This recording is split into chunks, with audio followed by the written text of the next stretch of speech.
Gracias por el recibimiento, Amalia y Marcelo. Un gusto estar con ustedes. ¿Por qué es tan importante este día, doctor, para ustedes como neurólogo y para nosotros como sociedad?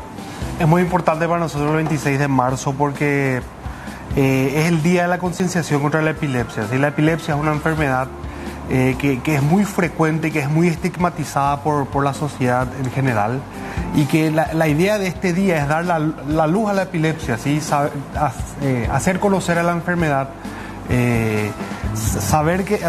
intentar que la gente conozca la enfermedad y saber cómo actuar en el caso de que presentemos algunos de esta sintomatología en la vida habitual, que es muy frecuente. Como acá Amalia comentó, la enfermedad es una enfermedad muy frecuente, aproximadamente 70.000 personas la padecen acá en el país. Sí. Eso significa que en el transcurso de nuestras vidas, sí o sí, en algún momento vamos a ver un paciente con una crisis epiléptica en nuestra vida habitual, y tenemos que saber cómo actuar para ayudar a esas personas. ¿Uno ya nace con epilepsia? La mayoría de las epilepsias sí son genéticas, se nace con las epilepsias y ya en los primeros años de vida se padece la enfermedad. Ahora, ¿esto se puede tratar? ¿Es incurable, doctor? La epilepsia actualmente ya tiene tratamientos curativos, porque en el país ya estamos implementando lo que es la cirugía de epilepsia, ¿sí? Que es un tratamiento curativo de la enfermedad. Pero también hay otro grupo de pacientes que no pueden ser tratados con esta terapéutica. Entonces, en ese grupo de pacientes tenemos lo que es el tratamiento medicamentoso, que son las medicaciones antiepilépticas, que son las que usamos en estos pacientes. ¿Una epilepsia puede ser fatal? Sí, totalmente. Hay una entidad que se denomina SUDEP, que es la muerte súbita relacionada a epilepsia. Básicamente la epilepsia es una descarga súbita en el cerebro, y también después de una descarga súbita, así como un cortocircuito, se puede producir un gran apagón, ¿sí? Y el SUDEP es básicamente el apagón que se puede producir después de la epilepsia, y ese apagón en el organismo cursa con un paro cardiorrespiratorio. Entonces, si el paciente no es asistido de forma inmediata, puede causarle la muerte. Doctor, ¿cómo yo puedo identificar que una persona está en crisis de epilepsia frente a mí y cómo tengo que actuar? Generalmente el síntoma más característico que todo el mundo conocemos son los movimientos tónicos y clónicos de los miembros superiores e inferiores, como que el paciente queda duro y empieza a realizar este tipo de movimientos con los miembros superiores e inferiores. Acostado o sentado. Así, generalmente depende cómo esté el paciente, sí. Pero lo ideal es que cuando nosotros ya identifiquemos esa situación, la acostemos para que él esté en un lugar seguro. Sí. Va a realizar estos movimientos, generalmente va a realizar rotaciones de la visión, puede morderse la lengua, puede tener salivación profusa. Generalmente esa es la sintomatología más clásica relacionada a la epilepsia. Sí. ¿Y qué hacemos, doctor, en esos casos? En esos casos es muy importante, primeramente, mantener la calma, ¿sí? Y seguidamente, ya cuando estamos... tenemos que asegurarnos que nuestro paciente que está teniendo epilepsia esté en un lugar seguro, ¿sí? Eso significa que el lugar en sí no le cause una movilidad asociada a la enfermedad. Por ejemplo, si el paciente está en la calle o si está en una situación de una altura, tenemos que asegurar que durante la crisis él no pueda ser chocado por un auto o, por ejemplo, caerse de la altura. O sea, primero debemos asegurarnos que él esté en un lugar seguro, y si él está, por ejemplo, en la calle, tenemos que meterle en la vereda. Ya cuando nos aseguramos que él esté en el lugar donde no va a tener un daño extra, lo único que tenemos que hacer es colocar al paciente acostado para que el paciente siga teniendo los movimientos, y básicamente lo que tiene que estar en acostado, pero en el decúbito lateral a la izquierda. En posición fetal. No tiene, así más o menos como la posición fetal, Sí. no tiene que estar boca para arriba, porque hay algunos síndromes de epilepsia que cursan con vómitos. Sí. Entonces es muy peligroso, porque el paciente puede terminar aspirando el vómito, entonces se puede terminar ahogando, ¿sí? Entonces tenemos que colocarle de costado, porque en el caso que él vomite, va a vomitar al costado, ¿sí? Y ya después existe una serie de mitos, que el paciente puede tragar la lengua, o que se puede atragantar con la lengua y que puede morir en ese contexto. Eso es mentira, ¿sí? O sea, el tema de sacar la lengua durante la crisis es mentira. Lo que tenemos que hacer es asegurarnos que el paciente esté teniendo, o sea, cuando apenas deja de tener los movimientos, empezar a realizarle estímulos, ¿sí? Estímulos sonoros y táctiles, para que el paciente vaya despertando y que no se produzca ese paro que yo les dije que se puede dar después de la epilepsia. Exactamente. Entonces lo que tenemos que hacer es estimularle, realizarle golpes con las manos en el pecho, en la espalda, y llamarle por el nombre si le conocemos, si no llamarle señor, señora. Y cuando el paciente empieza a despertarse, ahí nosotros ya podemos estar tranquilos y activar el siguiente mecanismo, que hace solicitar una ambulancia para que el paciente sea trasladado a un servicio de asistencia médica. Doctor, dos factores. Calma primero de la persona, ¿verdad? Que está observando la situación, claro. Sí. Y el factor tiempo, porque yo me puedo llegar a desesperar, no se está recomponiendo. ¿Cuánto puede durar una crisis de epilepsia? Eso también es importante. Muchas veces es muy difícil reaccionar con calma en ese momento por la situación en sí, pero también es muy interesante que la persona que está observando la crisis trate de contabilizar el tiempo que está transcurriendo la crisis. Porque generalmente las crisis epilépticas duran entre 1 minuto y en lo máximo puede durar 2 minutos, ¿sí? Cuando el paciente ya está pasando los 2 minutos, también hay una situación que se llama estado de mal epiléptico, donde el médico tiene que ser mucho más agresivo en la terapéutica que es administrar al ingresar al centro asistencial. Por eso es importante saber más o menos cuánto tiempo el paciente tuvo la crisis. Porque generalmente cuando llega ya en el centro asistencial, el paciente ya está en el estado posictal, o sea, después de la epilepsia, donde el paciente está sumamente somnoliento y no puede colaborar con el médico. ¿Podemos diagnosticar previamente o ya cuando hizo una crisis? No, el diagnóstico es clínico, entonces no se puede hacer un diagnóstico antes de que el paciente presente las crisis. Ok.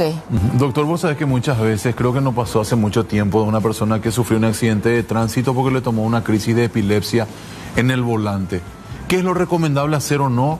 Digo, laboralmente, socialmente, cuando tenemos epilepsia, cuando sufrimos de epilepsia. Esa es una situación muy común relacionada a nuestros pacientes y también una consulta común en las consultas. Sí. ¿Cuándo es que un paciente está habilitado a conducir cuando tiene este diagnóstico?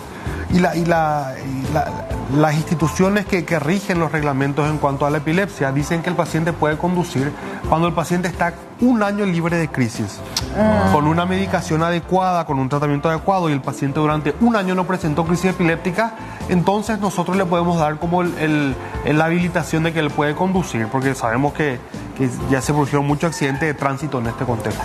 Te voy a hacer 2 preguntas en una. ¿Afecta mayormente a hombres y mujeres? ¿O mujeres y las mujeres pueden tener hijos igual? ¿Pueden quedar embarazadas? La relación de sexo no existe. Hay básicamente es el 50% en cuanto a los sexos masculino y femenino. Sí. Y en cuanto a la gestación, una pregunta interesante porque generalmente muchos de los médicos le dicen a nuestros pacientes que las pacientes con epilepsia no pueden tener hijos, que es una mentira. Sí, es una situación especial y hace que el embarazo sea un poco más complicado que el embarazo normal, porque el embarazo tiene que ser planeado. ¿Por qué tiene que ser planeado? Porque muchas de estas medicaciones causan efectos teratogénicos, o sea, pueden causar malformaciones fetales o algún tipo de trastorno en la conducta, como por ejemplo el espectro autista, ¿sí? Entonces, cuando la mujer tiene deseo de gestación, lo que tiene que ir a acudir al neurólogo, tiene que plantear la situación, el neurólogo tiene que evaluar si la medicación que está consumiendo es la adecuada, si ella tiene un control de crisis adecuado para iniciar la gestación, y obviamente que la paciente puede quedar embarazada, solo que tiene que ser un embarazo planeado en cuanto al control de las crisis y a la medicación que está recibiendo. Bien. Ahora, doctor, hay una asociación de gente con epilepsia. ¿Cuántos son? ¿Qué dicen las estadísticas en nuestro país? Gracias a Dios, para nosotros los médicos, hay muchas sociedades no gubernamentales que trabajan apoyándonos en la epilepsia. Por ejemplo, la SOPALEP, que es la Asociación de Padres con Niños con Epilepsia, que trabaja muy de cerca con nosotros en la concienciación de la enfermedad, en realizar charlas, en llegar, o sea, que nuestra información llegue más fácilmente a la población y a nuestros pacientes, que es lo que todos queremos. Y en cuanto a los números en nuestro país, la epilepsia es una enfermedad muy frecuente. El 1% de la población mundial, según la estadística de la Organización Mundial de la Salud, padecen de la epilepsia.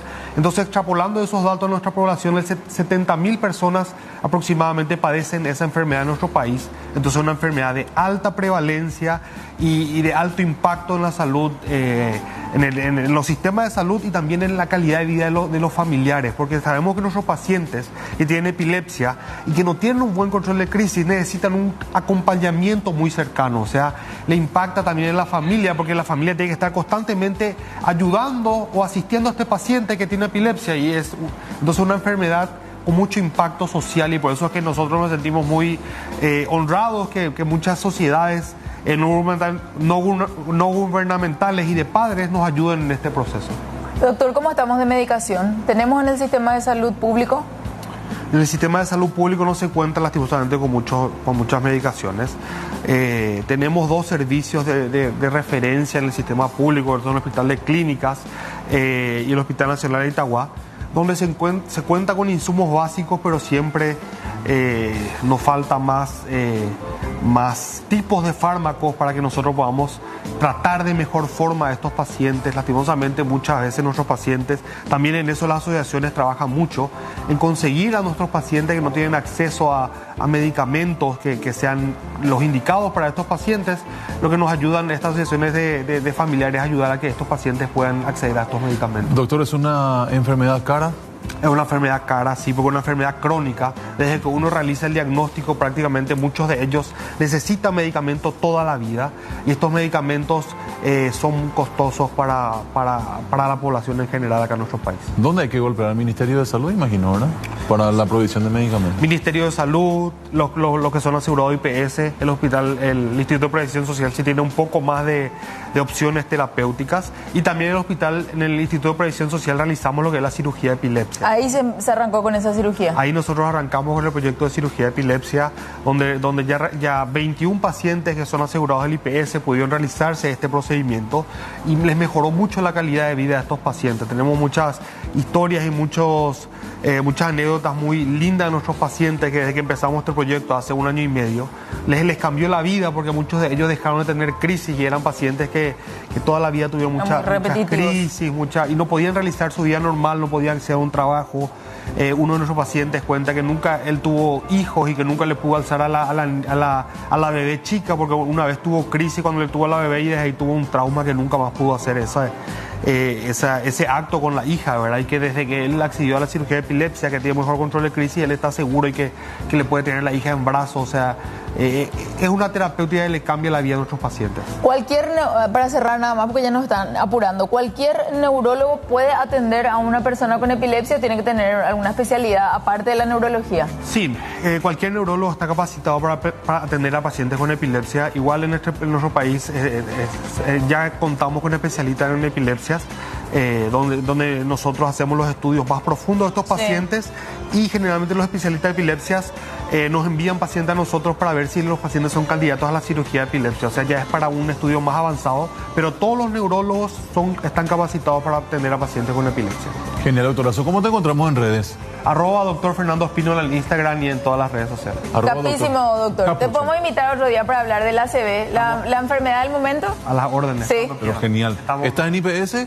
Estoy en IPS, en el Centro Médico La Costa, Santa Julia y San Roque. Muy bien. Perfecto, doctor. Gracias, doctor. Gracias. Que estés bien. Feliz Semana Santa. Gracias a la visita. Que te vaya bien, gracias. Hay más temas para usted.